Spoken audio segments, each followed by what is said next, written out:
Let's start this video off with a question. Has there ever been a show in TV history with a season finale so good that it went on to ruin the entirety of the next season?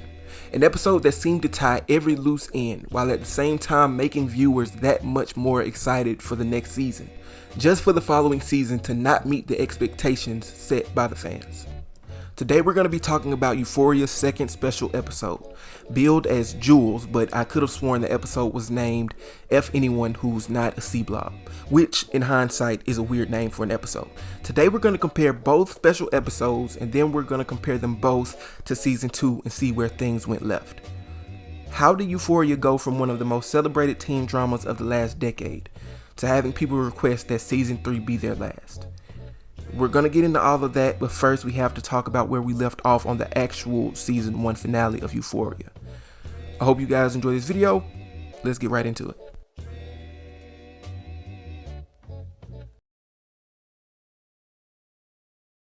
Now, at the end of season 1 of Euphoria, it seems like most of the storylines had been finished up. Maddie finally realized that Nate Jacobs might have not been good for her, looking like she was ready to move on. Cassie seemed to have come to terms with her abortion and was ready to be single and finally become independent. And Kat and Ethan were finally together after weeks of in-game, and it seemed like Kat had finally gotten over her confidence issues, ready to put the OnlyFans down, yikes, and have a relationship with the first person to treat her with respect in a long time. With that being said, there were 2 to 3 storylines that were not finished. Nate Jacobs and his dad in their battle within their own sexuality, the story of Ashtray and Fez versus Mouse and Custer. At the end of season 1, Fez reveals that he has the money that he owes Mouse, but at the cost of him robbing their plug for the money, which brings their story to a tension-filled standoff at the end of season 1 where we really don't know what happens next. And the main event, the story of Rue and Jules, where at the end of season 1 they seem to be stronger than ever, before a drunk Jules propositions Rue to running away with her, taking a train to Lord knows where to escape the clutches of East Highland. They get to the train station and Rue second guesses before deciding to not leave with Jules. She leaves anyways, and to cope with her now being alone, Rue relapses for the second time on the show. Now, even before the special episodes aired, you had a solid 1A, 1B plot that had been taking the world by storm. You had interesting side characters who you could easily written into interchangeable storylines and could have easily been placed into the main storyline at any time. You had also gained a cult-like fan base that was so invested in the storyline that anything you did went viral. Blooper reels posted on YouTube, live performances of the soundtrack from Labyrinth. Everybody was ready for season 2. Then there were the special episodes. Something interesting I found about the special episodes is that they both have the same feel but in different settings. It is like both were from the point of view of a therapy session, but instead of Rue being in a traditional psychologist's office, she's in the diner with Ali, her NA sponsor that she at the time felt most comfortable with. While Jules doesn't feel comfortable talking about everything that happened in the last 4 months, which I totally get, that's some traumatizing shit, Rue is an open book, sharing with Ali her feelings for Jules and telling him that the reason she relapsed in the first place is because she left. We also get some pretty great insight on Ali and how he's not allowed to see his kids due to his battle with drug addiction. We also get cool insight on the religious beliefs of both Ali and Rue. Rue saying that she doesn't believe in God and Ali telling her that she has to believe in something or none of this shit is worth it. But I want to talk about the second special episode specifically because it really puts Jules' situation into perspective. We watch as in a flashback, Jules' father invites Jules' mother back into their home. At the time of the flashback, Jules' mother had also been battling with addiction, so Jules was skeptical about letting her back into the house. All seems to be going well. They're going out to eat, they're having a good time, until Jules' mother ultimately relapses again and gets sent back to the hospital. So, now here we are.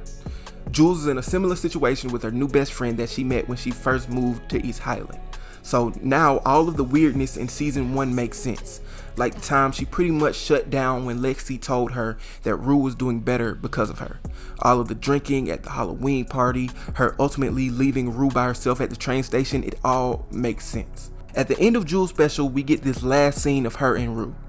It's the first time they've met since Jules left Rue at the train station, but at the same time, it's the first time they've met since Rue relapsed because Jules left her at the train station.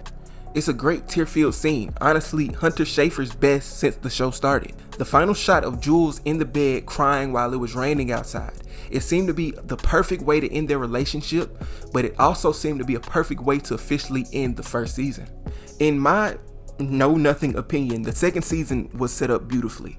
We had a perfect slow burn romance storyline for all the teen drama lovers. We had a very good, very good secondary storyline that shifts more into the crime side of television that no one really minded and at the time enjoyed. Season 2 could have been and should have been way better than the first. But then the show came out. Now, if you've seen any of my other videos on Euphoria Season 2, then you know how I feel about it.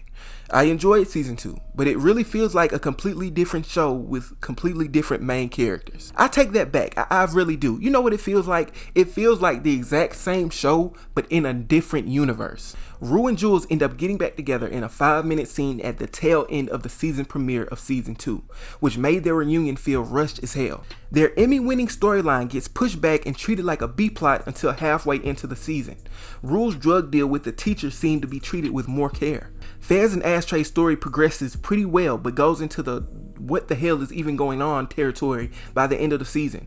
The entire Nate and Cassie storyline, is undeniably the worst storyline of the show, which sucks because it was treated like the A-plot, the main plot, until the final 2 episodes of the season.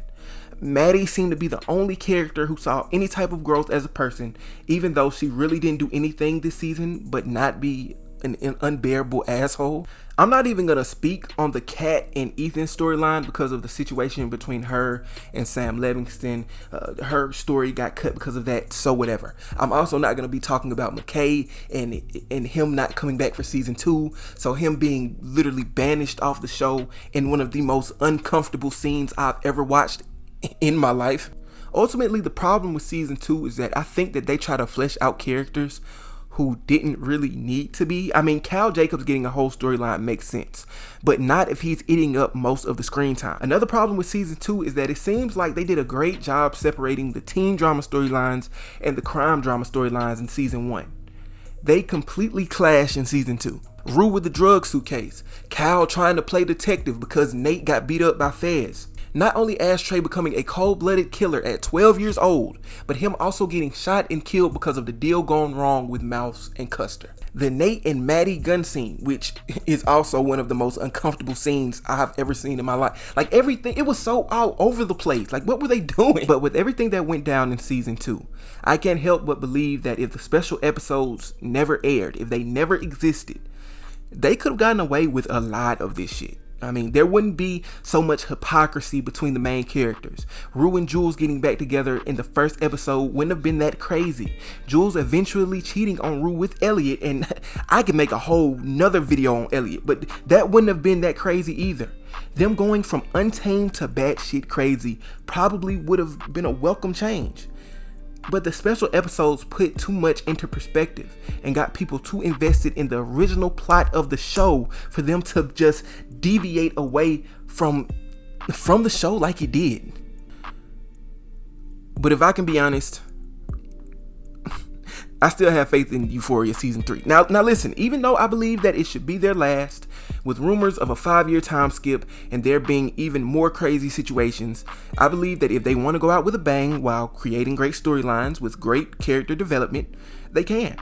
Let's just hope that Nate gets his ass beat again episode 1. You know what I'm saying? But I hope you guys enjoyed this video, man. If you're new, like, comment, subscribe to the kid, join the family. We're on the road to 10K subscribers. We got more on the way. My name is Micah Clark. I am Milk, and I will see you guys next time. Peace.